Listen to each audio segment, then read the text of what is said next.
Movies, l'instant cinéma. Alors, on part en Iran, c'est ça ? Oui, alors là, moi, le film dont je vais vous parler, ça se passe en 2007.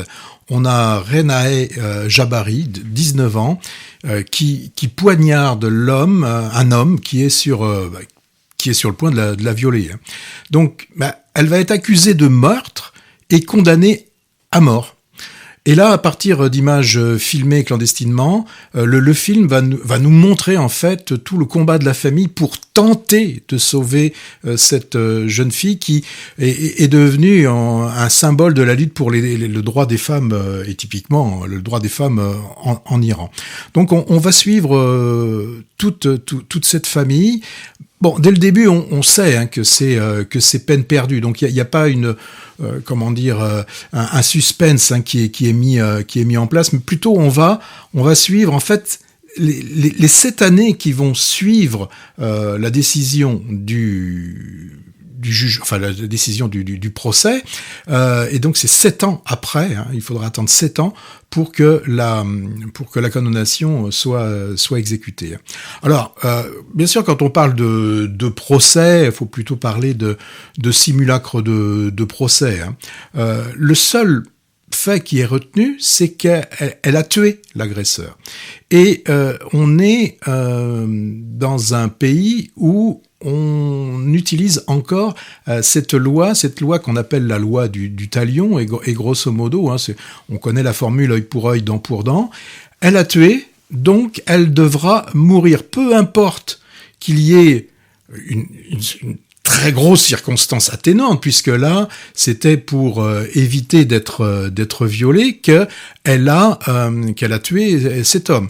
On va l'accuser d'avoir prémédité son meurtre, d'avoir acheté un couteau alors que le couteau était dans la pièce. Enfin, tout est simulacre dans ce procès.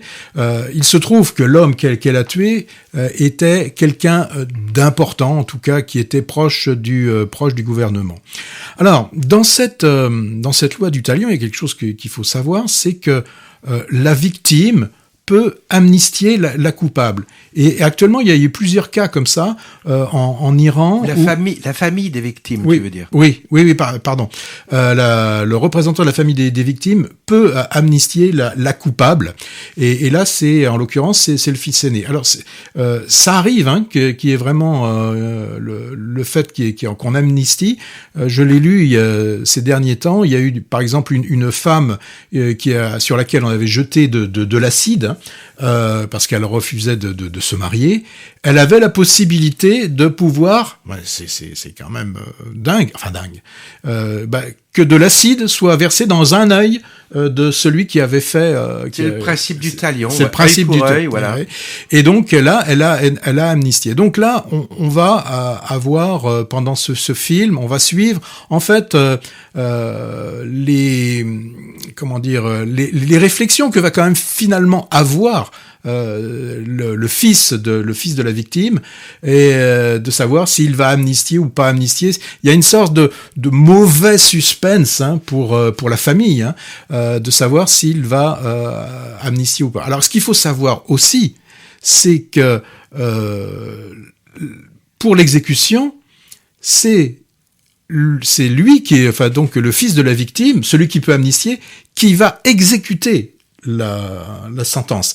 En l'occurrence, puisque là, elle ne va pas être poignardée comme elle a pu poignarder l'homme qui voulait la violer, mais elle va être pendue, et donc là, c'est le fils de la victime qui appuiera sur un bouton ou poussera la chaise pour l'exécution. La période de ce... Alors, c'est entre 2007 à 2014. Et alors, tu parlais de documents filmés clandestinement. Oui.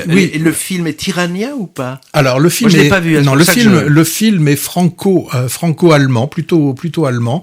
Donc, cette documentaliste, documentariste, disait qu'il y a quelque chose qui allait pas.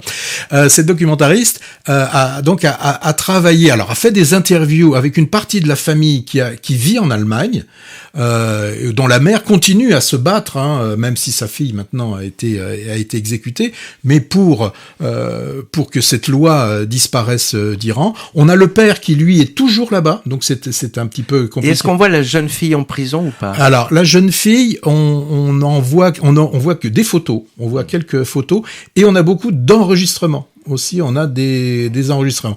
Alors on a des véritables enregistrements.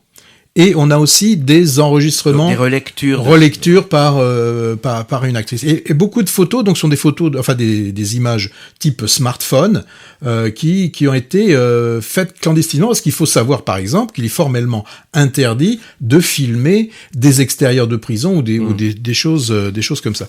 Donc c'est un documentaire assez froid, assez glaçant. Il n'y a pas de recherche de faire pleurer, quoi, en n'ayant pas peur des mots. Ça refuse aussi, je l'ai dit, le suspense. Voilà, donc on suit quand même le calvaire de cette famille, mais qui continue à se battre. Alors je sais que le film est sorti déjà depuis plusieurs semaines et il reste dans certaines salles, et il est encore distribué. Ce que tu m'as dit sur le film que j'ai pas vu m'évoque deux choses. Anatomie d'une chute de Justine Triet. C'est un procès aussi d'une femme qui a tué son mari. J'ai pas vu le film, mais je sais que c'est l'histoire. Et ce que tu me dis également m'évoque un autre film iranien, tu te souviens, c'est Le diable n'existe pas, où on voyait la peine de mort aussi, finalement.